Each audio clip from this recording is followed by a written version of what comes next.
On veut honorer Dieu, on doit être des adorateurs de Dieu. Ici, à l'Église d'Espoir, là, partout, partout. Il y a une image, vous allez trouver ça dans Apocalypse, chapitre 4. Il y a une image, on l'a chanté un petit peu tantôt, là. Il y a une image dans la Bible, Apocalypse, chapitre 4, ça nous dit, les 24 anciens qui sont dans le ciel sont allés devant le trône de Dieu. Ils ont pris leur couronne, ils ont déposé leur couronne et ils se sont prosternés devant Dieu en disant, toi seul es digne de recevoir la gloire, l'honneur et la puissance. Parce que la Bible nous dit que si nous persévérons jusqu'à la fin dans la foi, Dieu va nous remettre une couronne. Mais quelqu'un qui se prosterne devant Dieu, il reconnaît que c'est Dieu qui mérite d'être... si je me prosterne devant Dieu, c'est que je reconnais qu'il est Dieu, il est roi, je veux me soumettre à lui toute la gloire et l'honneur. Dieu nous fait honneur en nous donnant une couronne à la fin des temps, mais cette couronne-là, on va la lancer au pied de ses pieds en disant, toi seul, Seigneur, est digne de recevoir toute la louange. Alors, il y a cette image-là dans le ciel.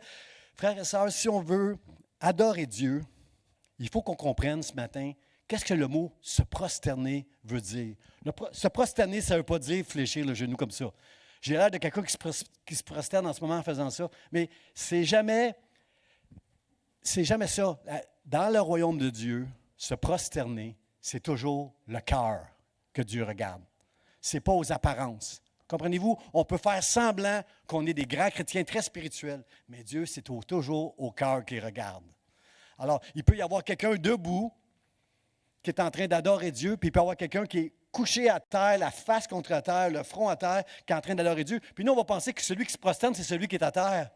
Mais celui qui s'est vraiment prosterné devant Dieu, c'est celui que le cœur est incliné devant Dieu. C'est son cœur, c'est le cœur que Dieu regarde. Et peut-être qu'il y en a un qui c'est juste pour les apparences qui est prosterné, mais celui qui va vraiment se prosterner devant Dieu, c'est le cœur qui reconnaît qui est Dieu, la grandeur de Dieu, la majesté de Dieu. Et ce matin, j'aimerais enseigner sur ce mot-là. Qu'est-ce que ça veut dire, ce mot « se prosterner ». C'est un mot qui est dans notre langage, dans les églises, on se prosterne devant Dieu. C'est un mot qu'on entend souvent parce que dans le Nouveau Testament, 52 fois, vous allez trouver le mot « se prosterner ». Souvent, des gens venaient devant Jésus et on voit le mot « ils se prosternèrent et l'adorèrent ». On voit souvent les deux mots qui sont associés ensemble. Se prosterner et adorer Dieu, ça va très, très bien ensemble parce que se prosterner, ça veut juste dire que tu comprends qui est Dieu, qui est celui devant qui tu te prosternes. Et ce matin, il faut comprendre, ce n'est pas un mot qu'on... En Angleterre, ils comprennent très, très bien ce mot-là parce qu'ils ont une royauté en Angleterre et souvent la reine du temps de la reine avant le roi, c'était une femme qui était très connue, très appréciée en Angleterre. Elle attirait des foules, les journaux, puis les photographes. Et tout le monde aimait tirer sa révérence devant la reine d'Angleterre. On appréciait cette femme-là. Et quand on faisait une révérence, quand on se prosternait devant la reine, c'était juste pour montrer « tu es la reine ». Tu es digne de recevoir la révérence. Et si on regarde dans l'Antiquité, c'était quelque chose de très, très présent. On se prosternait devant une personne qu'on voulait lui donner l'honneur. Alors, quand les 24 anciens se prosternent dans le ciel en disant « à toi l'honneur, à toi la gloire, à toi », ils sont en train de mettre en pratique ce qu'ils comprennent de Dieu. C'est une chose de se prosterner, mais c'est autre chose que dans notre cœur, on puisse comprendre toute la valeur, tout ce que ça veut dire, se prosterner devant Dieu. Et je vais essayer de faire ça ce matin, là, d'enseigner ça. Si on veut honorer Dieu, adorer Dieu, c'est quelque chose qu'on doit comprendre, que notre cœur doit se prosterner devant lui. Le texte qu'on va regarder, le titre du message ce matin, c'est le titre d'un chant qu'on va faire tantôt, « Prosternez-vous devant votre roi ». On va faire ce chant-là tantôt. Regardez le texte que j'ai eu à cœur de choisir dans la parole de Dieu, dans le premier livre de Samuel, chapitre 25, verset 41. C'est une femme qui s'appelle Abigail. Et le texte nous dit ceci. « Elle se leva, se prosterna le visage contre terre et dit, « Voici, ta servante sera une esclave pour laver les pieds des serviteurs de mon Seigneur. » Je vais le dire encore parce que c'est vraiment fort ce qu'elle est en train de dire ici, Abigail. Elle dit, elle se leva, se prosterna le visage contre terre et dit, « Voici, ta servante sera une esclave pour laver les pieds des serviteurs de mon Seigneur. » Quelqu'un veut dire Amen ce matin à ça? Wow! quelle foi cette femme-là, quelle foi, quel cœur. C'est une femme qui a le cœur selon Dieu. On dit ça dans la Bible de David, le roi David, un homme selon le cœur de Dieu. Je vois dans le cœur de cette femme-là, parce que tout ce qu'elle dit là, ce n'est pas des paroles, là. C'est vraiment son cœur. Le contexte de ce passage-là, c'est que Abigail, c'est une femme que la Bible nous dit qu'elle était belle, une belle femme. C'était une belle femme. C'était une femme qui avait une grande sagesse. Et surtout, c'est une femme qui connaissait Dieu. Parce que déclarer une chose comme ça, tu ne fais pas ça pour les hommes. Tu fais pas ça. Il n'y a pas un homme, il n'y a pas une femme qui veut laver les pieds des serviteurs de son maître. Là. Naturellement, là, c'est vraiment une femme qui connaît Dieu, qui veut servir Dieu. Parce que quand Dieu a libéré son peuple en Égypte, il a dit au Pharaon, tu libères mon peuple afin qu'il me serve et qu'il m'adore. Et on voit tout ce cœur-là ici dans le cœur d'Abigail. Abigail est mariée à un homme qui s'appelle Nabal. Nabal, la Bible nous dit que c'est un homme dur, c'est un homme riche, c'est un homme méchant, puis il est dur. Puis, à un moment donné, le roi David, le texte nous dit, si vous lisez tout le chapitre 25, là, le texte nous dit que Samuel, qui avait prophétisé que David serait le prochain roi en Israël, Samuel est mort. David descend à Rama avec ses 600 hommes qui sont avec lui, là, qui le défendent là, contre toutes les attaques. Puis aussi, ces 600 hommes-là qui sont avec David vont défendre les autres souvent. Ils vont faire des incursions pour libérer Israël qui se font attaquer à gauche et à droite parce qu'il sait qu'il est le futur berger d'Israël. Il sait qu'il est le futur roi d'Israël. Alors, il commence déjà à prendre soin des gens un peu partout. Et là, il s'en va de Rama dans un endroit proche du Carmel. Le Carmel où les serviteurs, les tondeurs il était riche, Nabal. Il y avait 3000 brebis, la Bible dit. C'est beaucoup quand tu as 3000 brebis à cette époque-là comme propriétaire, puis à part toutes sortes d'autres choses, là, d'autres animaux. Il était très riche et il y a 3000 brebis qui sont allés se faire tondre à Carmel. Et la Bible nous dit que David, avec ses hommes, ont pris soin de protéger toutes ces tondeurs à Nabal qui est en train de tondre ses brebis pour les ramener à la maison. Et ce qui est arrivé, c'est que David, non seulement il les a protégés, mais ça nous dit qu'il n'y a personne qui a pu voler ces tondeurs-là, qui prenaient soin de ces 3000 brebis-là. Et là, David envoie 10 jeunes gens vers Nabal en lui disant, « S'il vous plaît, je parle à tes gens, là, j'ai protégé tes tondeurs, j'ai pris soin d'eux autres et il n'y a rien qui leur a été enlevé. S'il vous plaît, j'aurais besoin que tu me bénisses. Je sais que tu es riche, je sais que tu as beaucoup de biens, que Dieu te donne une longue vie. Bénis-moi. Donne-moi ce que tu peux avec ce que tu as pour que je puisse prendre soin de la gang qui est avec moi, qu'on a pris soin de toi. » Puis Nabal, il dit, quand les jeunes gens ont dit ça, Nabal dit, « Qui ça, David? C'est qui ça, David? Moi, je vais lui donner mon pain à moi là, que j'ai travaillé. Non. » Alors David, il renvoie les jeunes gens comme ça. Et quand les jeunes gens sont venus voir David, on connaît le cœur bouillant de David. Il a pris 400 de ses hommes, il a dit, « Saignez votre épée, mettez votre épée dans votre ceinture, là, on descend, puis il n'y a pas un homme qui va rester vivant chez Nabal pour avoir osé nous insulter comme ça, alors qu'on a pris soin de lui. C'est en vain que j'ai fait tout ça. » Le texte nous dit que David dit, « C'est en vain. » Frères et sœurs, juste arrêtez là une petite parenthèse. Là. Combien comprennent que même s'il n'y a pas de retour, c'est jamais en vain quand on fait du bien à quelqu'un? Vous êtes d'accord avec moi? On fait toujours du bien. Des fois, les hommes ne le voient pas. Moi, j'aime ça. J'aime plus faire du bien quand les hommes ne le voient pas. Parce que j'ai un petit intérêt là-dedans. Je sais que Dieu voit et qu'il va me bénir. Je n'ai pas le droit de dire que je suis complètement sans intérêt quand je fais des choses dans l'ombre que personne ne voit. J'aime ça bénir, j'aime ça faire du bien à des gens. Pas sur une tribune à la lumière, mais dans l'ombre, que seulement Dieu sait. J'aime ça, faire ça. Parce que je sais que Dieu va me bénir. Dieu honore ceux qui honorent Dieu. Et prendre soin des gens, c'est jamais en vain. Alors David, c'est un homme selon le cœur de Dieu, mais c'est un homme tellement bouillant. Puis là, il décide qu'il va aller raser Nabal et toutes ses possessions. On est dans un temps de guerre à ce moment-là. Vous comprenez, là, c'est pas comme si moi, je décidais de me venger. On est en temps de guerre, puis ça, c'est normal, mais à cette époque-là, mais c'était quand même... C'était pas sage de la part de David. Alors, lorsque un des serviteurs, un des tondeurs, a appris que Nabal avait retourné les 10 jeunes gens vers David, il est allé voir la sage Abigail, La belle Abigail. Il est allé la voir, puis il lui a dit, il a tout raconté. Tu sais, Nabal, qu'est-ce qu'il vient de faire? C'est pas bien parce que David, effectivement, il nous a protégés. Il y a des gens qui nous attaquaient des fois, puis on aurait pu revenir avec seulement 1000 brebis là, au lieu des 3000. Mais non, il nous a protégés, rien que bouger. Puis là, je pense qu'on aurait dû le bénir. Elle dit, ah oui? Elle dit, puis là, dans sa sagesse, vite, vite, vite, elle se prépare, elle ramasse 200 pains, du vin, des figues, des raisins, toutes sortes de choses, là. Puis, elle part sur son âne en direction de David. Puis là, quand David arrive avec ses 400 hommes tout armés, elle va descendre de son âne, puis elle va se coucher par terre, le front contre terre. Elle va se prosterner devant David. Parce qu'elle, elle veut arrêter le bras de David. Mais combien comprennent que quand elle se prosterne, ce n'est pas un homme, dans le fond, qui est en train de se prosterner. Elle est en train de se prosterner devant la grâce de Dieu.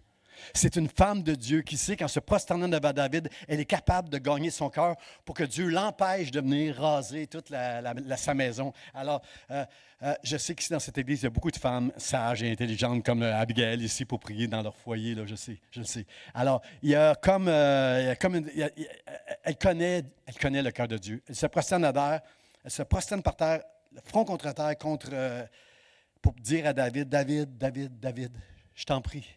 C'est ma faute. À moi la faute. Mon mari, le nom de Nabal, ça veut dire fou.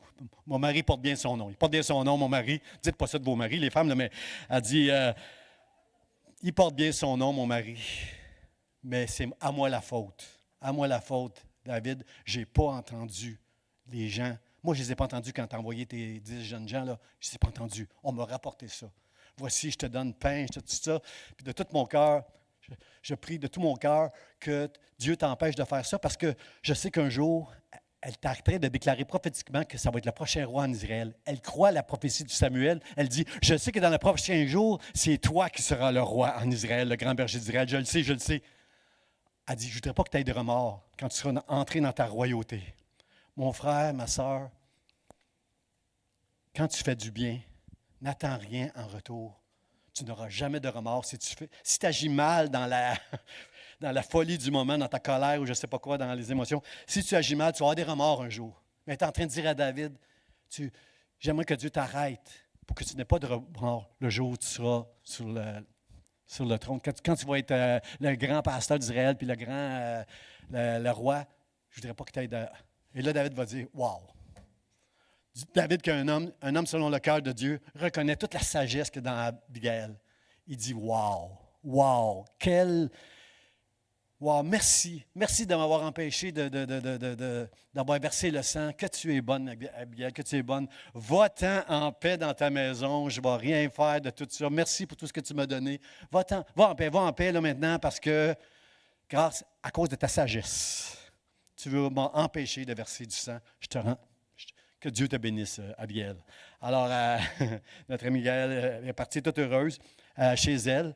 Et là, le lendemain, quand elle a raconté ça à son mari Nabal le fou, lorsqu'elle a raconté ça à Nabal, la Bible nous dit que son cœur est devenu dur comme une pierre.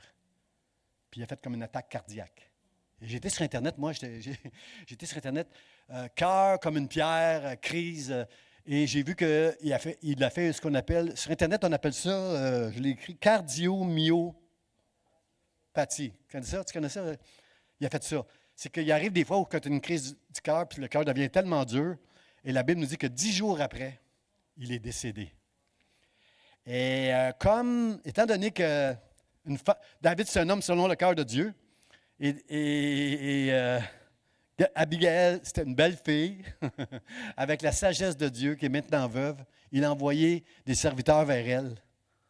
Puis encore une fois, dans le chapitre 25, pour une deuxième fois, elle se prosterne le visage contre terre pour dire à David, quand on lui dit « David te veut pour femme », elle dit « Voici ta servante sera une esclave pour laver les pieds de mon Seigneur ». Est-ce que ce n'est pas une femme de Dieu, frères et sœurs? Qui peut dire une chose comme ça. Si elle avait dit encore, je vais être la servante de mon Seigneur pour lui laver les pieds. Ça serait, je l'aurais trouvé pas pire, ça là. Déjà, c'est beaucoup, là. Hein? Moi, je suis tout le temps en train de plaider avec ma femme pour qu'elle m'appelle mon Seigneur, comme Sarah fait avec Abraham. Je suis tout le temps, chérie, appelle-moi mon Seigneur des fois. Et quand elle veut me faire plaisir, elle dit ça devant des gens qui sont chez moi. Mon Seigneur. Mais dans le privé, c'est plus compliqué des fois. Là. Chérie, appelle-moi mon Seigneur. J'aime tellement ça. Laisse-toi influencer par Sarah, cette femme qui était si sage. Là. Laisse-toi, grande foi, laisse-toi influencer par elle. Alors, elle est, si elle avait juste dit, je vais être la servante pour laver les pieds de mon Sauveur. Mes frères et sœurs, juste pour vous montrer comment cette femme-là, c'est une femme de Dieu. Elle va plus loin encore. Elle sait que David, c'est le prochain roi en Israël. Elle dit, moi, ça va être un honneur pour moi d'honorer Dieu en étant ta servante, David, va être une esclave pour laver les pieds de tes serviteurs pendant que toi, tu vas gagner des guerres pour le royaume de Dieu. Quelqu'un dit, wow! Écoutez, là, moi, je ne connais pas, surtout en Amérique du Nord, je ne connais pas beaucoup de femmes qui oseraient dire une chose comme ça, là. Avec tout le mouvement de libération qu'on a connu à travers des siècles. Hein, on dirait, c'est pas quelque chose qu'on va dire. Pourtant, c'est tellement le cœur de Dieu. C'est tellement le cœur de Dieu, cette femme-là. Moi, je vais laver les pieds. C'est pas ça que Jésus nous a montré. Il a donné un exemple. Jésus a dit à ses disciples, je vous donne un exemple. Avant d'aller à la croix, il a lavé les pieds de ses disciples. Laver les pieds à cette époque-là, ça veut dire beaucoup. Là. Ça veut dire beaucoup. Ça veut dire de s'abaisser. Premièrement, pour laver les pieds, il faut mettre ton genou à terre. Pour laver les pieds. C'est de s'abaisser. Jésus nous enseigne que celui qui va être le plus... Nous, les hommes, on veut tous être grands dans le royaume de Dieu. Mais Jésus nous dit, pour être grand dans le royaume de Dieu, tu dois être le plus petit. Accepter, cette femme-là, accepter de s'abaisser pour laver les pieds des serviteurs, même pas les pieds de David, laver les pieds des serviteurs de David, mon Seigneur. Moi, je dis, wow, quelle grande femme. J'ai juste 3, 4... Aidez-moi, là, aidez-moi, laissez-moi... Laissez pas Abigail toute seule. Reconnaissez la grande humilité que cette femme-là avait. Reconnaissez que cette femme-là était extraordinaire. Elle avait un cœur selon Dieu. Je vais laver les pieds des serviteurs de mon Seigneur. Moi, je n'ai jamais entendu ça de toute ma vie. D'aucun homme, d'aucune femme, là, une humilité telle que ça. Là. Alors, elle, c'est ça qu'elle a dit. Deuxième fois dans le chapitre 25 qu'elle va se prosterner devant David. Wow! Wow, Seigneur, merci. À cette époque-là, dans l'Antiquité, se prosterner devant quelqu'un qui est grand, un roi ou quelqu'un qui est en honneur, là, se prosterner, ça veut dire, dans l'Antiquité, j'ai fait des recherches là, sur Internet, là, à genoux, étendu au sol, embrasser les pieds aussi, c'est reconnaître un rang supérieur à nous. C'est une soumission, c'est une révérence. Une révérence. Même qu'à l'époque, là, les conquérants, ceux qui allaient conquérir un pays, souvent, on faisait mettre les chefs là, du pays, celui qui était le roi s'il était encore vivant, et tous les chefs du pays, on les faisait mettre devant le conquérant, puis il mettait son pied sur la tête de celui qui l'avait conquis, sur le roi, par exemple. Là, il mettait son pied pour montrer que tu es sous mes pieds maintenant. Est-ce que ça vous dit quelque chose, ça, sous mes pieds? Il a mis sous ses pieds toute domination, toute autorité sous les pieds de Jésus-Christ. Dieu a fait ça au travers de la croix. Alors, dans cette époque-là, à l'Antiquité, c'est comme ça. Quand tu t'inclines, ça veut dire que tu t'avoues vaincu. Je m'avoue vaincu, je m'incline, je me prosterne. L'étymologie du mot se prosterner, l'étymologie, ça veut dire, c'est quoi le sens premier au départ? Là? Souvent, les mots sont formés de deux mots et, pour décrire quelque chose. Alors, l'étymologie, le sens du mot persévérer, ça veut dire renverser. Quand tu renverses quelqu'un, une chose, c'est une chose qui se prosterne maintenant. C'est quelqu'un qui se prosterne maintenant quand tu l'as renversé. Alors, elle est en train de dire devant Dieu et devant David, elle est en train, dans l'humilité, de se prosterner devant le roi en lui disant, moi, je vais être ta servante, puis je vais être juste un esclave pour laver les pieds des serviteurs de mon maître. Alors, c'est toute une déclaration qu'elle fait ici. Là. Cette femme, ce que je veux vous dire, là, c'est qu'Abigail a compris le sens de qu'est-ce que ça veut dire se prosterner. Vous êtes d'accord avec moi?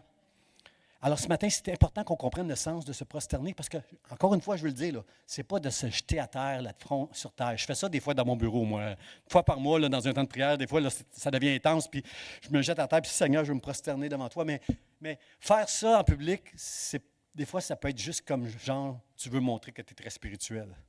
Mais ce n'est pas ça, se prosterner. Se prosterner, c'est reconnaître dans ton cœur qui est Dieu. Est-ce que vous êtes d'accord avec moi que Dieu, c'est lui le roi des rois, le Seigneur des seigneurs? Est-ce que vous êtes d'accord avec moi en disant Amen, que c'est lui qui mérite toute la gloire? Vous êtes d'accord avec moi que sa grandeur et sa majesté sont très grandes? On est tenu en tant que peuple de Dieu de le servir, de l'honorer et de l'adorer. Merci pour vos Amen. C'est ça, se prosterner. Se prosterner devant Dieu, c'est reconnaître qui il est. Mais c'est ton cœur qui doit comprendre tout ça. Tes pensées, ton cœur, ensemble, doivent dire, Dieu, mon cœur. Des fois, je suis debout, moi, dans mon bureau, je suis en train de prier, puis moi, j'aime marcher moi, ma tête tourne tout le temps très vite. J'aime ça marcher quand je prie. Et pendant que je prie, je dis, je suis debout, je suis en train de marcher. Puis je dis, Dieu, je me prosterne devant toi. Parce que toi seul es digne de recevoir. Nous, on n'est pas digne. On n'est pas digne. Tu nous fais tellement du bien à nous, ton peuple. Tu prends soin de nous autres. Tu fais des miracles. Tu es là au milieu de nous. Tu nous enseignes. Tu nous bénis. Tu nous embrasses. Seigneur, je veux embrasser tes pieds. Souvent, le mot proskynéo, le mot grec proskynéo pour le mot se prosterner, souvent, ça peut vouloir dire embrasser les pieds. Quand tu te mets à terre devant le Seigneur, souvent, on voit dans le Nouveau Testament des hommes et des femmes qui s'approchent de Jésus et qui lui tiennent les pieds, qui veulent prendre juste ses pieds. Parce que les pieds représentent beaucoup. Parce que Dieu a tout mis sous les pieds de Jésus-Christ, frères et sœurs. Alors, ça veut dire beaucoup de choses, se prosterner devant Jésus puis embrasser ses pieds.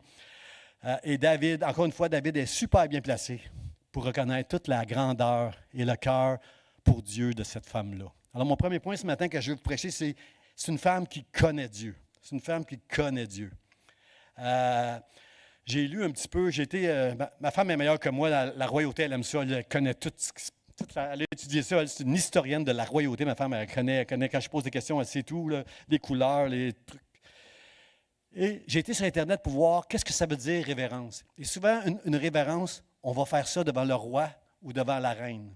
Et souvent, la reine il y avait des rassemblements publics quand la reine sortait en Angleterre de son vivant. Et une révérence, c'est que lorsque tu es obligé de tirer une révérence devant la reine lorsqu'elle te présente la main. Je suis la reine, moi, on va dire. Puis Rebecca, elle est là et elle s'avance devant moi. Quelqu'un vient me présenter Rebecca et je lui tends la main pour la saluer. Si Rebecca connaît le code, comment on appelle ça, le protocole, là, si elle le connaît, là, quand la reine lui tend la main, c'est là qu'elle doit faire son petit pied droit ou pied gauche là, en arrière. Une courbette. On reste le dos droit, mais on baisse les yeux. Puis pas trop, parce qu'il se moquait dans l'article d'une femme qui s'était trop haut, puis elle était tombée. Elle s'était accrochée après une personne à côté. Là, ça, on ne fait pas ça devant la reine. Alors, pas besoin de faire une grande courbette, mais tu sais, lorsque la reine se présente puis te tend la main, lorsque Dieu se présente puis il nous tend la main dans son amour, dans sa grandeur, il nous a introduits dans le royaume de Dieu pour l'éternité. Il nous a amassés, qu'il a fait de nous ses enfants. On est des pécheurs, mais il nous a sanctifiés, il nous a purifiés. Il nous tend la main afin de nous amener dans le ciel pour l'éternité. Lorsque Dieu nous tend la main, frères et sœurs, la bonne chose à faire, c'est « Je me prosterne devant toi. Dieu, je me prosterne. Tu es tellement bon, je ne mérite pas ça. » Est-ce qu'il y a quelqu'un ici qui mérite d'être tout ce que Dieu a fait à la croix? Personne ici, on mérite ça. Moi, j'ai déjà cru que peut-être je méritais. Quand Dieu m'a sauvé, qu'il s'est révélé à moi, qu'il m'a donné la foi, j'ai cru que peut-être je méritais. Il m'a choisi. Peut-être qu'il a vu en moi un homme qui va vraiment aimer et adorer Dieu. On peut penser comme ça les premiers mois qu'on a été touché par Dieu et qu'on est en amour avec Dieu. On peut penser des choses comme ça, mais non. Plus tu vieillis, plus tu comprends l'ampleur du péché qu'il y a dans ton cœur, qui nous sépare de Dieu. Et c'est une grâce qui nous a sauvés, par le moyen de la foi. C'est un don de Dieu, ça ne vient pas de nous, c'est Dieu, c'est Dieu, c'est Dieu. À lui seul toute l'honneur et la gloire. Amen. Seigneur, aide-nous, aide-nous. Quand la majesté présente sa main, on doit faire notre révérence. Ça veut dire qu'on a un grand respect et admiration pour la reine quand on fait quelque chose comme ça. En même temps, on comprend dans la Bible que c'est Dieu seul qu'on doit adorer et devant qui on doit se prosterner. Ça, on a compris ça, hein, frères et sœurs, ce n'est pas devant des hommes qu'on va faire ça. Et la preuve que ce n'est pas devant des hommes. Il y a plusieurs exemples dans la Bible où on n'a pas fait ça.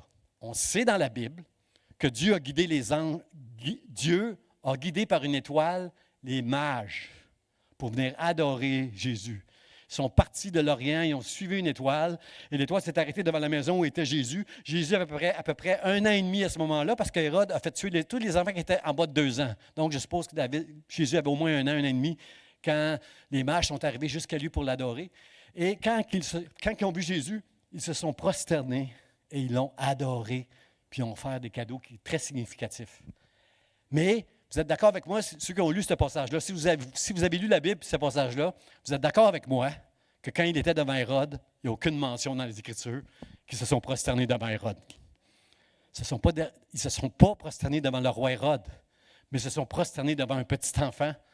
Pourquoi? Parce qu'ils savaient dans leur cœur qui était ce petit enfant devant qui ils se prosternaient. Ils se prosternaient devant celui que Dieu a envoyé pour sauver le monde, pour montrer l'amour de Dieu, pour nous pardonner, pour nous justifier, pour nous expier nos péchés. Ils savaient devant qui ils étaient. C'est pour ça qu'ils se sont prosternés devant lui. Les mages n'ont pas fléchi devant Hérode. Aussi, on a dans cette belle histoire dans l'Ancien Testament, dans le livre de Daniel, Shadrach, Meshach, Abed-Négo, ça vous dit quelque chose?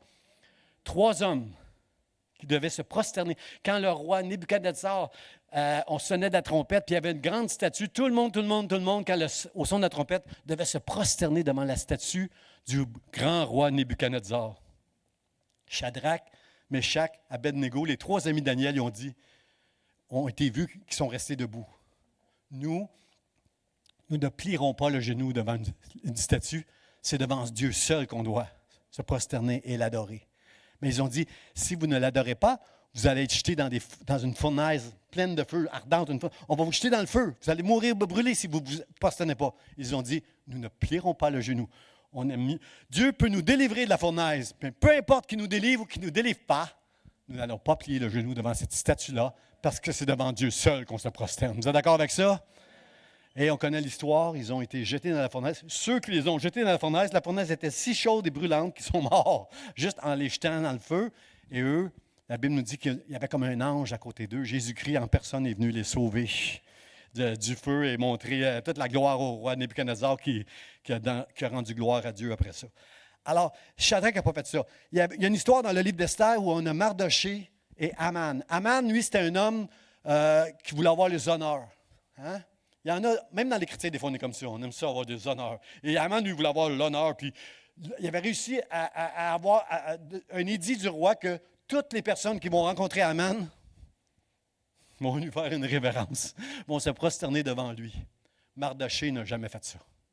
Mardoché refusait de se prosterner devant un homme. Je vais me prosterner devant Dieu, mais je ne me prosternerai pas devant un homme. Au risque de sa vie, et on connaît l'histoire, Esther est venue sauver la nation d'Israël, qui allait être complètement détruite à cause de Haman.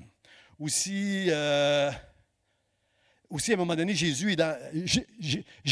Jean, le disciple que Jésus aimait, il était au ciel. Dans l'Apocalypse, au début, là, il était au ciel. Et un ange vient lui apparaître, puis à un moment donné, il va se prosterner devant l'ange. Et l'ange va lui rappeler ce que je suis en train d'enseigner. Ne te prosterne pas devant un ange, ni devant un homme, devant Dieu seul qu'on se prosterne. Parce que quand on se prosterne, frères et sœurs, on comprend qu'on se prosterne devant le roi des rois, le Seigneur des seigneurs, celui qui nous aime, celui qui est parfait, le Dieu créateur. Le fait de se prosterner dans nos cœurs, c'est de reconnaître devant qui on se prosterne. À un moment donné, il y a une histoire de 10 lépreux. Ils sont 10 lépreux et ils viennent devant Dieu, aie pitié de nous. Et Dieu dit, allez vous présenter au sacrificateur. Et en route, les 10 lépreux, en route vers le sacrificateur, s'aperçoivent qu'ils n'ont plus de lèpre. Cet homme-là a fait un miracle quand il leur a parlé. Et il y en a seulement un sur les 10 qui est revenu vers Jésus. Et qu'est-ce qu'il a fait? Qu'est-ce qu'il a fait, cet homme, lorsqu'il est revenu vers Jésus? Ceux qui connaissent l'histoire, c'est un Samaritain qui n'était même pas dans la religion des Juifs. Il s'est prosterné parce que sa foi reconnaissait que lui, que Dieu a envoyé pour guérir les malades, c'est lui le Christ, c'est lui l'envoyé de Dieu. Il s'est prosterné devant Jésus-Christ. Puis là, Jésus a dit, quoi? Il y en a juste seulement un. Est-ce qu'il n'y en a pas 10 qui ont été guéris? Puis il y en a un seul qui est revenu pour se prosterner devant moi. Wow, frères et sœurs. Cet homme avait reconnu la valeur de se prosterner devant Jésus. Merci Seigneur, merci Seigneur. Au ciel, si vous lisez le livre de l'Apocalypse, vous allez voir que toutes les créatures, que ce soit des anges, les anciens, peu importe, là, toutes les créatures dans le ciel se prosternent puis adorent Dieu. On voit ça dans toute la Bible, frères et sœurs, dans l'Apocalypse. Puis la Bible nous dit qu'à un moment donné, dans les évangiles, même les démons lorsqu'ils croisaient Jésus, se prosternaient devant lui. S'il vous plaît, ne nous envoie pas, s'il vous plaît, épargne-nous. Ils se prosternaient devant Jésus. Et juste pour vous montrer pasteur, pourquoi tu me prêches un sujet comme ça, là, se prosterner? C'est quoi l'idée de passer toute une prédication là-dessus? Frères et sœurs, c'est super important de comprendre ce que ça veut dire, se prosterner. Et la preuve, c'est que vous allez la voir là, sur l'écran, là, ça va apparaître. Là. À un moment donné, Jésus-Christ, au début de son ministère, la Bible nous dit qu'il était rempli du Saint-Esprit. Il faut comprendre que Jésus, sur terre, c'était un homme. Il s'est dépouillé de sa gloire. On l'a chanté, il a laissé sa gloire dans le ciel. Il s'est dépouillé de sa gloire. Il était un homme. Et c'est par la puissance de l'Esprit qu'il chante en lui, comme en nous, que Jésus faisait les miracles qu'il faisait. Il était fatigué comme nous, il était tenté comme nous. Si le Saint-Esprit ne lui révèle pas ce qu'il y a dans le cœur de Rebecca, il ne le saura pas. En tant qu'homme, il ne le saura pas. Mais par l'Esprit, il est capable de lire dans le cœur de Rebecca. Quand la femme l'a touché, la femme qui avait une perte de sang depuis 12 ans et qui a été guérie en le touchant, quand il a dit « Qui m'a touché ?» le Saint-Esprit ne lui avait pas révélé. Dans son humanité, il ne le savait pas. C'est important de comprendre ça, frères et sœurs, parce que Jésus, c'est le seul être humain qui n'a jamais péché depuis Adam et Ève. Adam et Ève, c'est le premier homme, et Adam, Ève et tous les hommes qui ont suivi jusqu'à Jésus-Christ, on est tous des pécheurs. J'ai entendu pas beaucoup d'amens là-dessus, là. Depuis Adam et Ève, nous sommes tous des pécheurs. Mais la bonne nouvelle, c'est que Jésus, lui, n'a jamais péché. Dans son humanité, il est incarné. La parole de Dieu s'est incarnée, devenue chair, et au travers de miracles dans le ventre de Marie, il s'est incarné comme un homme. Il n'a jamais péché, frères et sœurs. C'est pour ça que la justice qui était sur lui, il l'a transférée sur nous. Je ne suis pas un juste parce que tout ce que je fais est juste. Je suis un juste parce que j'ai la foi que Jésus a tout accompli à la croix. Combien croient que Jésus a tout accompli à la croix? Personne ne peut t'enlever de la main de Dieu maintenant. Tu appartiens à Dieu pour l'éternité. Même quand tu es bon, même quand tu es moins bon. J'ai juste le vrai amen de Rebecca, là, que tu agisses bien ou que tu agisses mal parfois. Rien ne pourra t'arracher de la main de Dieu à cause de ta foi que Dieu t'a donnée. Amen. Dans le ciel, on va être parfait là. Dans le ciel, on va arrêter de faire manquer de sagesse comme on manque. Mais ici, sur terre, on va continuer à être des pécheurs. On ne sera pas toujours sages comme Abigail. On ne sera pas toujours des grands serviteurs et des servantes comme Abigail. Mais nul ne pourra m'arracher de la main de Dieu. Je suis son serviteur pour l'éternité. Seigneur, merci. Merci de m'avoir sauvé. Seigneur, merci. Alors, ici, si ce n'est pas important de se prosterner, frères et sœurs, regardez, là, Satan, qui a réussi à amener une gang de démons dans le ciel, alors qu'il était au ciel, le chef des adorateurs dans le ciel, Lucifer, alors qu'il était au ciel, qui dirigeait la louange extraordinaire, et il a réussi à amener des démons à se prosterner devant lui et à devenir à lui, là, au lieu d'être à Dieu. Alors, Satan lui-même, il montre la gloire, il montre tous les royaumes du monde entier à Jésus, il montre tous les royaumes, puis la gloire, puis toutes ces choses-là, puis il dit, je te donnerai toutes ces choses. On sait que Satan, c'est un menteur, mais je veux croire qu'il était vraiment prêt à donner toute la gloire puis les royaumes du monde à Jésus-Christ regardez bien ce qu'il dit, si tu te prosternes et que tu m'adores, je te donne toutes ces choses que je t'ai montrées sur la montagne. La gloire, les honneurs, les royaumes. Je te donne tout ça si tu te prosternes et m'adores. Pour Satan, si Jésus-Christ, ce Fils de l'homme, se prosterne devant lui, il a battu Dieu. Là. Comprenez-vous, là? Il est plus grand que Dieu. Là. Alors, ça valait tous les royaumes du monde entier qui étaient à lui. Je vais te donner toutes ces choses si tu te prosternes et m'adores. Et Jésus lui dit, retire-toi de moi, Satan, car il est écrit. Comprenez-vous, frères et sœurs, que tout ce qu'on croit, nous les chrétiens, il faut que ça soit écrit.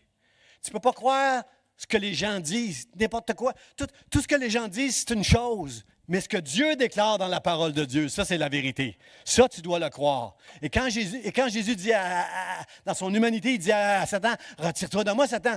Il est écrit, tu adoreras ton Dieu et tu le serviras, lui seul. Combien veulent dire Dieu seul ce matin? À Dieu seul soit toute la gloire. quoi qu'il m'en coûte pour servir Dieu, à Dieu seul la gloire. Même si je suis le plus petit aux yeux des hommes, à Dieu seul la gloire. Parce que dans le ciel, c'est moi le plus grand, quand je suis le plus petit à tes yeux. C'est pourquoi Abigail, remplie du cœur de Dieu, va dire, je serai la servante, ta servante sera l'esclave pour laver les pieds de tes serviteurs, les serviteurs de mon maître. Wow! Quelle déclaration, quelle foi, frères et sœurs. C'est vraiment important de comprendre qu'est-ce que ça veut dire se prosterner, frères et sœurs. Parce que quand on se prosterne devant Dieu, on reconnaît qui est Dieu. On entend dire, je connais celui devant qui je me prosterne. Mais sinon, se prosterner, ça ne veut rien dire. Vous savez, il y a beaucoup de religions qui sont obligées de se prosterner, comme vous voyez, là, puis ça ne veut absolument rien dire si ton cœur n'est pas incliné, si ton cœur ne comprend pas pourquoi tu le fais. Tu n'es pas en train de te prosterner. Celui qui tire sa révérence, la personne qui tire sa révérence devant juste la reine d'Angleterre ou le roi est en train de dire, c'est toi le roi, tu es plus haut que moi, à toi les honneurs, je ne suis pas digne de te serrer la main. Alors, imagine, si on fait ça devant un homme, une femme à qui on a donné le titre de roi, combien plus, frères et sœurs, devant le roi des rois, le Seigneur des seigneurs? Qui sont d'accord avec moi pour dire, à Dieu tout l'honneur, à Dieu tout l'honneur, à lui seul tout l'honneur. Quelle humilité, frère. Mon deuxième point, c'est que c'est une femme, pour faire une déclaration comme ça, c'est une femme c'est la servante de Dieu. Voici ta servante sera une esclave pour laver les pieds de tes serviteurs. Wow, frères et sœurs. Paul, dans Romains chapitre 1, j'aime Paul parce que Paul commence l'épître aux Romains, une épître très, très, très théologique, là, très, très, très, comment je pourrais dire, là, beaucoup pour les étudiants à l'école biblique, là, Romains, c'est une épître très, très, très importante. Et Paul commence en disant, Paul, virgule, esclave de Jésus-Christ. Quand on comprend le mot esclave, on ne veut pas entendre ça, frères et sœurs. On connaît l'histoire de l'esclavage, là. C'est pas glorieux, rien de glorieux, c'est un avilissement de l'homme que des hommes ont profité. Mais ici, Paul, quand il dit esclave de Jésus-Christ, il est en train de dire, Dieu, Jésus-Christ a tous les droits sur moi, comme un maître a les droits sur un esclave. Quelqu'un dit Amen. C'est ça, un esclave. Tu as un maître et c'est lui qui a tous les droits sur toi et tu reconnais que ton maître a tous les droits sur toi. C'est pourquoi Paul déclare esclave de Jésus-Christ. Quelle humilité,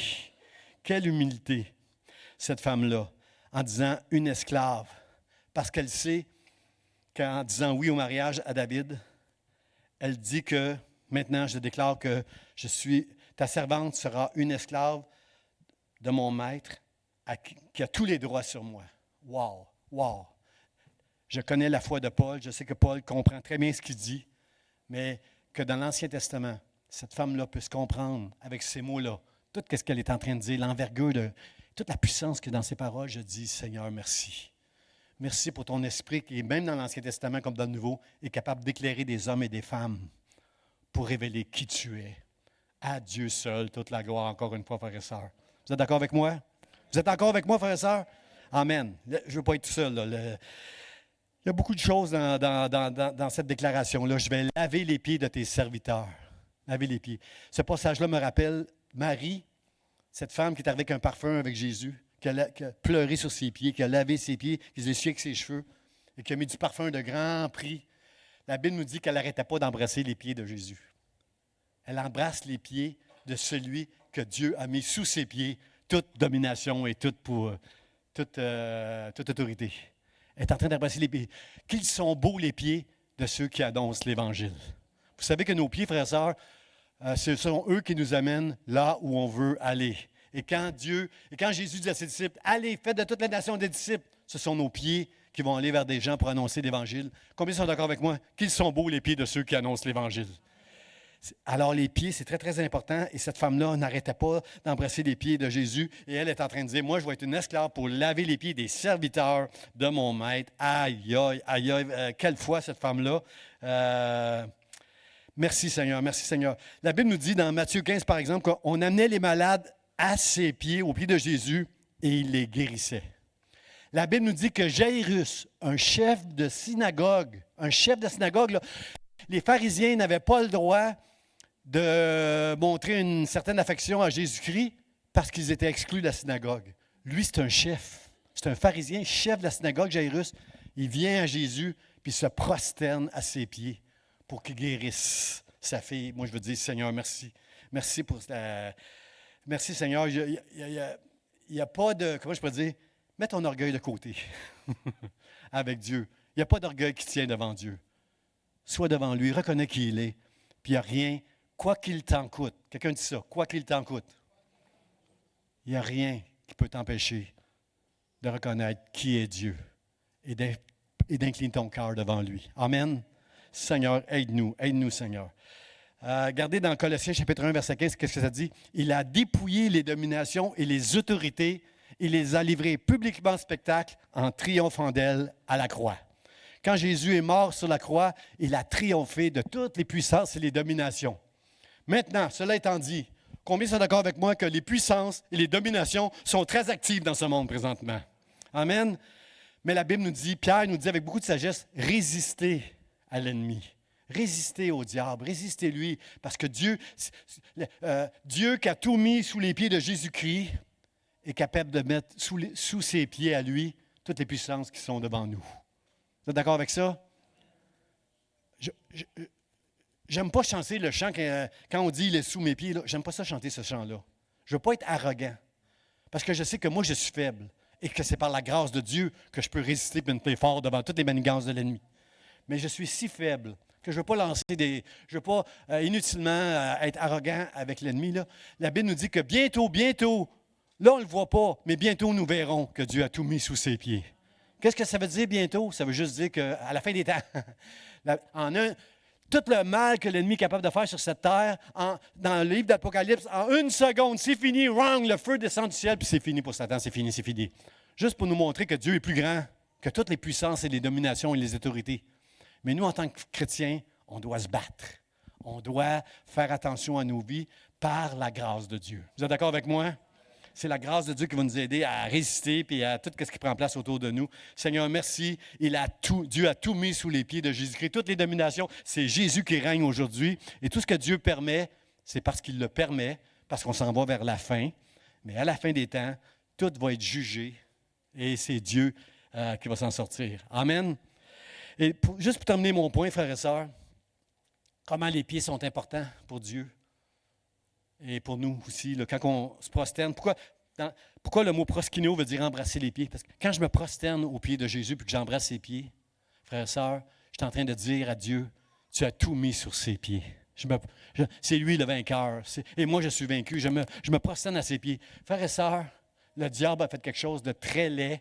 Et il y a un grand message derrière ce qu'il a fait quand Jésus a été crucifié à la croix. Il a percé ses pieds. Pourquoi vous pensez qu'il a percé ses pieds? Il a pris sa revanche. Il s'est vengé de Jésus. Il a percé les pieds de Jésus. Les pieds que Isaïe, je ne suis pas certain que c'est Isaïe qui dit qu'ils sont beaux les pieds de ceux qui annoncent l'Évangile. Y a-t-il des étudiants ici qui vont me confirmer que c'est bien Isaïe qui dit ça? Qu'ils sont beaux les pieds de ceux qui annoncent l'Évangile. À la croix, ils ont percé les pieds de Jésus-Christ. C'est toute la preuve comment c'est important, qu'il est beau de se prosterner devant Jésus-Christ. Est-ce que vous êtes d'accord avec moi? Seigneur, aide-nous. Mon dernier point, frères et sœurs, c'est une femme d'une grande soumission. Je vais laver les pieds des serviteurs de mon Seigneur. Combien comprennent que quand on dit à Dieu, Seigneur, on est en train de lui dire, c'est toi qui as tous les droits sur moi. Moi, je suis ton serviteur.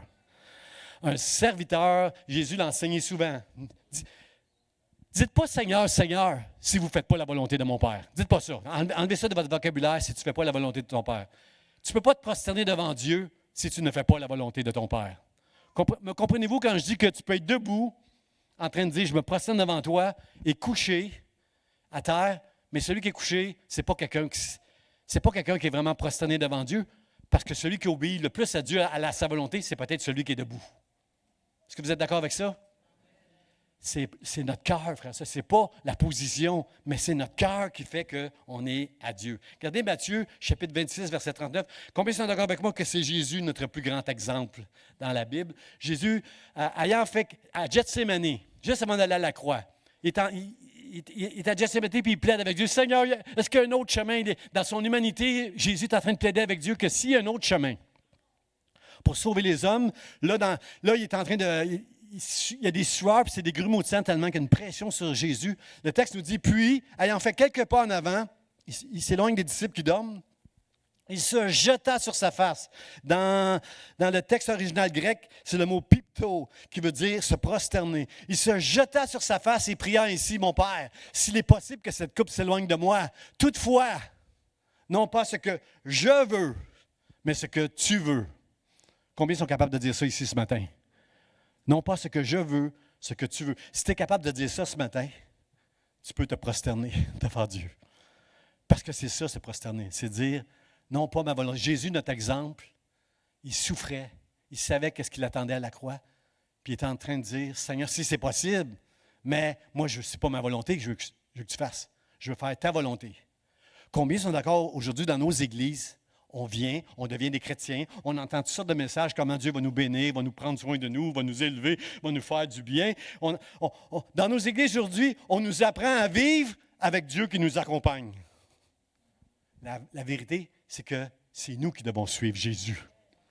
À nous de le suivre, quoi qu'il en coûte. Vous êtes d'accord avec ça? Hein? Ça veut dire beaucoup, qu'est-ce que je dis, là, les mots, là? Quoi qu'il en coûte, moi, je veux suivre Jésus.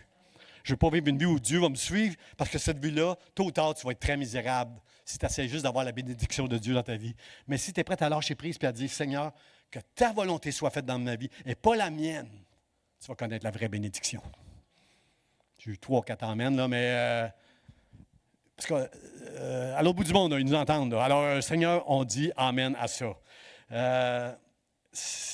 Incline. J'aime le psaume 119. Le psaume 119, je ne me souviens plus du verset, là, ça dit Dieu, incline mon cœur vers tes préceptes. Tout ce que tu nous enseignes, Seigneur, dans la Bible, là, incline mon cœur vers ces choses-là que tu nous enseignes. Combien trouvent qu'il y a de la sagesse dans ce passage-là? Dieu, cet homme-là, le psalmiste, il demande un don à Dieu. Toi, moi, je ne suis pas capable, Seigneur. Je sais qu'il y a de la sagesse. Je sais que si je marche selon les principes de la parole de Dieu, je sais que je vais être béni, je sais que je vais être heureux. Mais moi, dans ma chair, je ne suis pas capable. Seigneur, incline mon cœur vers tes préceptes. Alors je te connaîtrai. Et je pourrai me prosterner devant toi et t'adorer de tout mon cœur. Parce que, Seigneur, moi, je n'ai pas cette sagesse-là, mais toi, donne-moi de m'incliner mon cœur. Oh, Seigneur, merci. La Bible dit qu'un jour, tout genou fléchira. Toute bouche confessera qu'il est le Seigneur. Vous vous souvenez quand Jésus a été arrêté?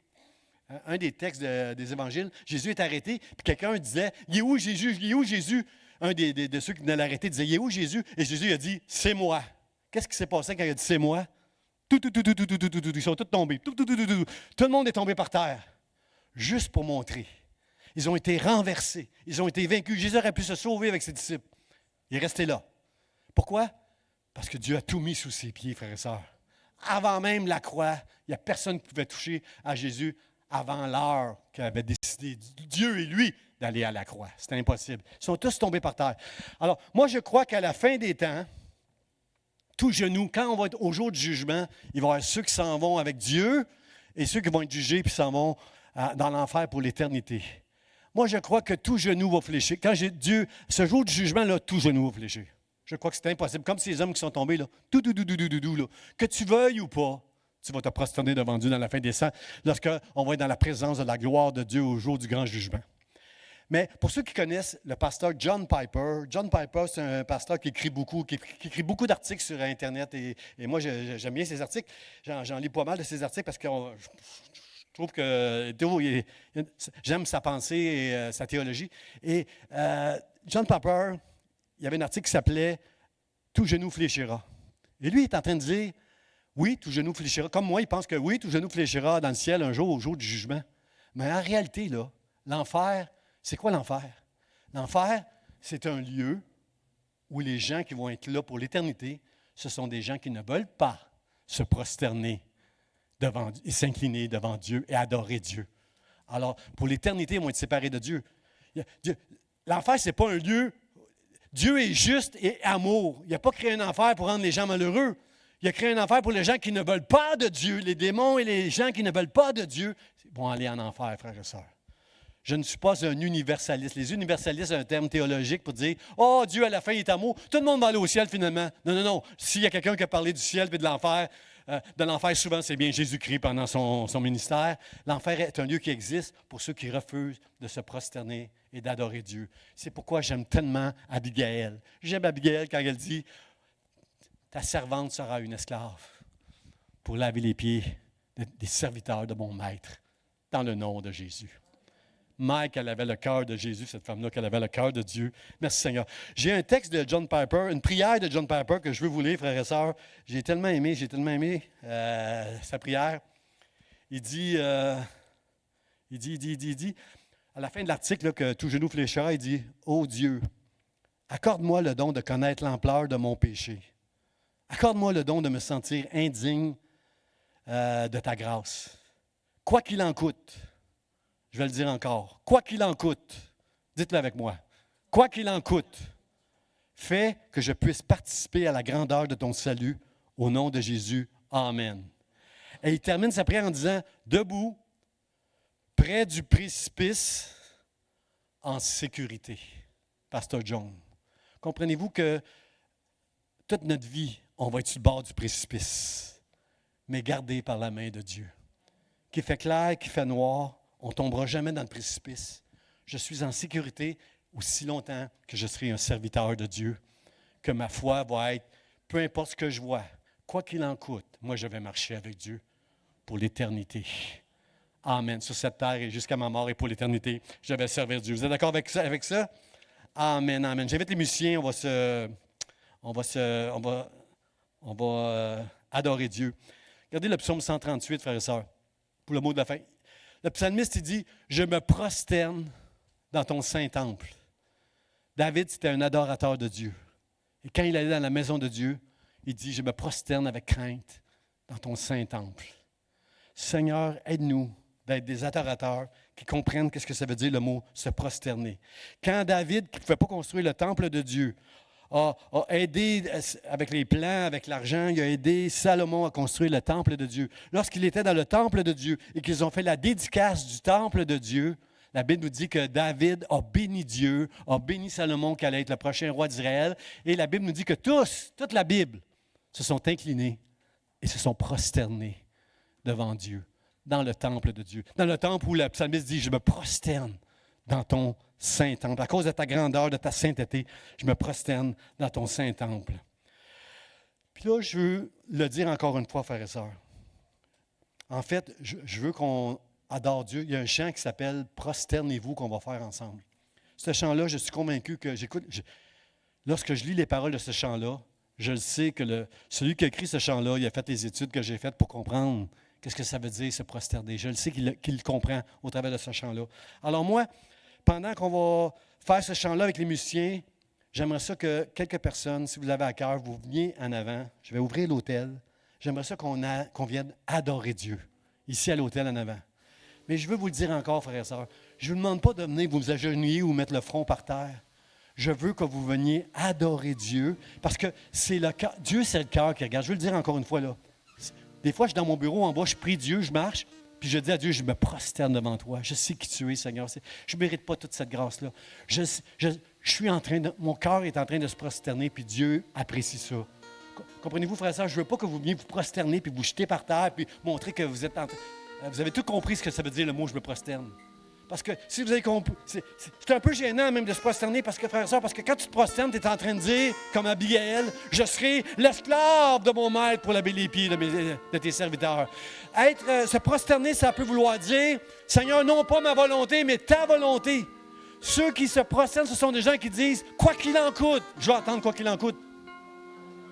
Quoi qu'il en coûte, Seigneur, je suis ton serviteur. Me voici devant toi pour me prosterner. » Alors, j'aimerais que quelques personnes puissiez, ceux qui l'ont en cœur, venez en avant, que vous soyez debout ou à genoux. Ça ne fait aucune différence pour moi. C'est Dieu qui voit nos cœurs, qu'on puisse chanter ce chant.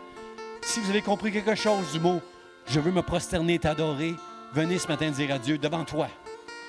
Tout ce que tu représentes, Dieu. Tu es le roi des rois, le Seigneur des seigneurs. Tu as envoyé Jésus pour me sauver, moi qui n'ai pas digne. Quoi qu'il en coûte, Seigneur, me voici devant toi. Ton serviteur, ta servante. Je me prosterne devant toi pour te louer et t'adorer. Dans le nom de Jésus, est-ce que vous êtes prêts pour dire Amen, frères et sœurs? Je vous invite à vous lever. Venez quand vous voulez dire à Dieu, l'adorer.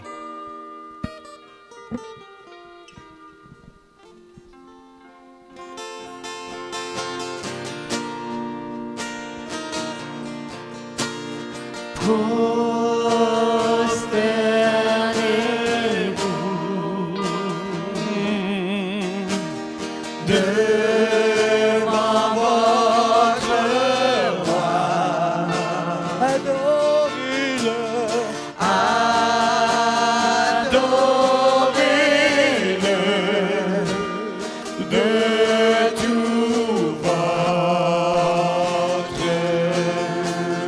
cœur.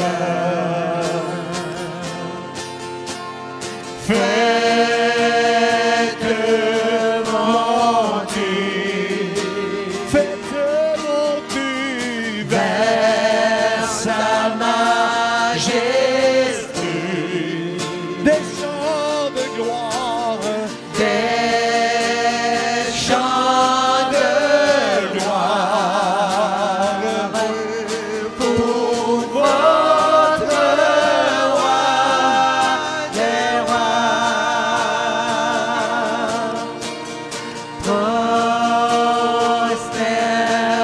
Prosternez-vous devant votre roi.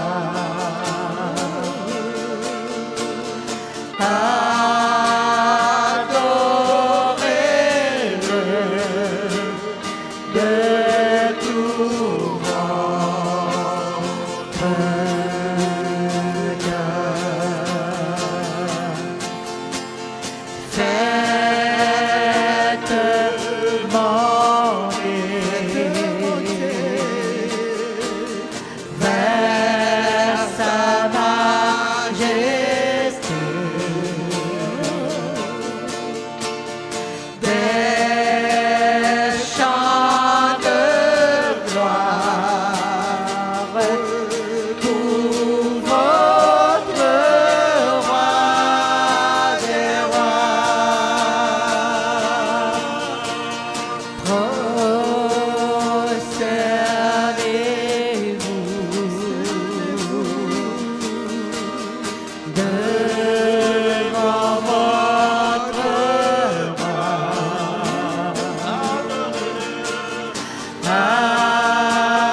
Adorez-le de tout votre cœur. Faites monter vers sa majesté des chants de gloire pour votre roi des rois.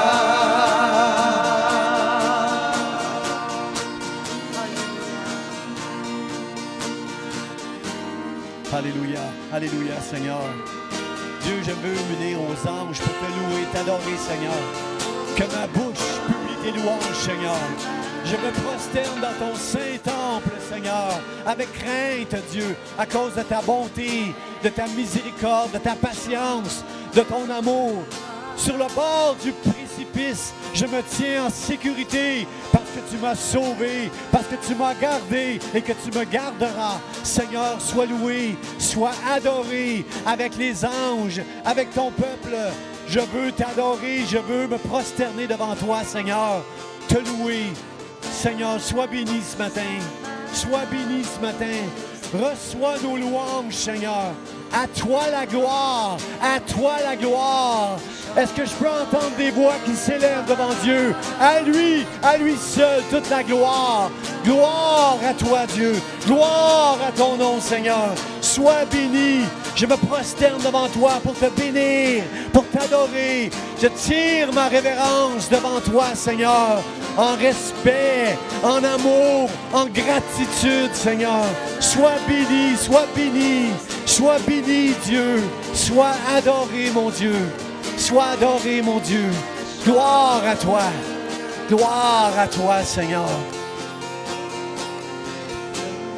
Oh. Prosternez-vous devant votre roi. Adorez-le.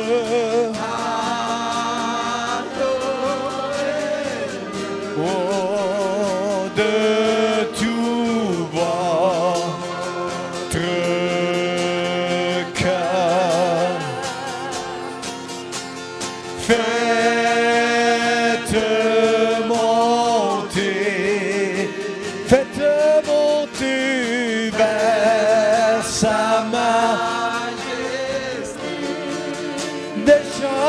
de gloire.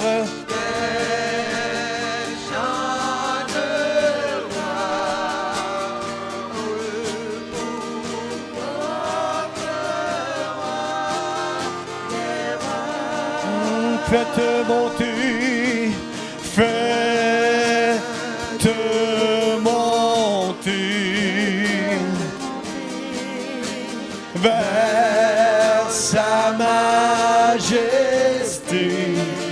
des chants de gloire, des chants de gloire pour votre roi des rois, pour votre roi, pour votre roi des rois, encore une fois, pour votre roi des rois.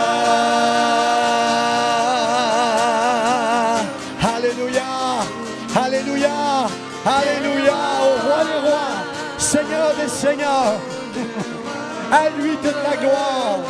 Alléluia, à lui toute la gloire. Alléluia. Alléluia. Seigneur, quoi qu'il en coûte, Seigneur, ton serviteur, ta servante, Seigneur, à côté du précipice, en sécurité pour l'éternité. Merci Dieu. Merci Seigneur, merci. Alléluia. Que Dieu vous bénisse, frères et sœurs. Bon dimanche à chacun de vous. Saluez deux, trois adorateurs avant de quitter.